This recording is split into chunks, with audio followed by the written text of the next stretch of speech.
A streak of golden sunlight caresses the creases of the bedsheet in which I lay. The shades of vermilion in the sky and the day breeze cold in my countenance.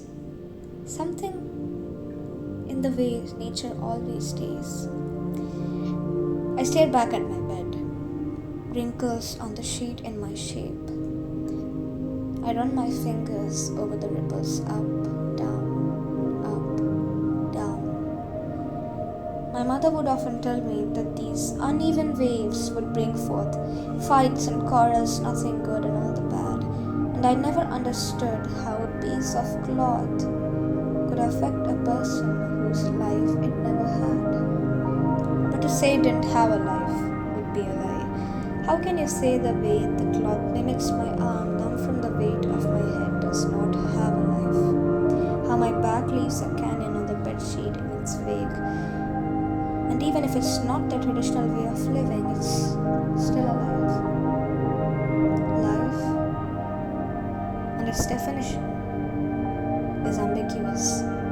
Maybe it's not breathing, and there's no blood running through the intricacy of the threads that weaved it.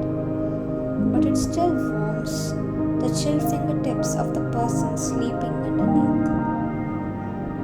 It embraces you in the dead of the night,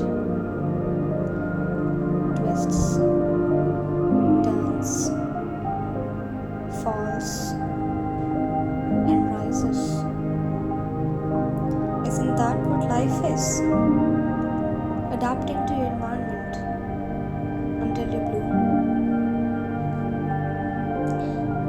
And perhaps humanity itself is a sheet of cloth,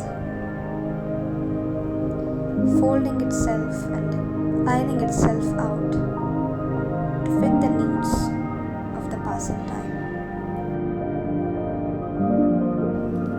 The threads entwine together to form a functioning piece of fabric. Mountains and valleys, dives and climbs. Drifting apart over time, the once warm bedsheet becomes nothing but scraps hanging in the kitchen, used to wipe and clean spilled drinks. The threads fray and alienate each other, the very threads that once held each other in unity.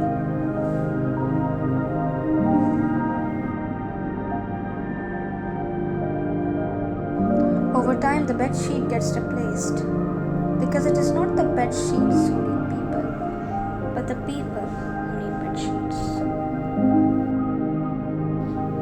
And no one ever noticed the fallen civilization hanging from chairs that loved the person who all these years rested in its warm embrace, except, of course, the girl who noticed a streak of sunlight on the bed she lay, the idle poetess. Bedsheets, written and recited by Salisha Sharma.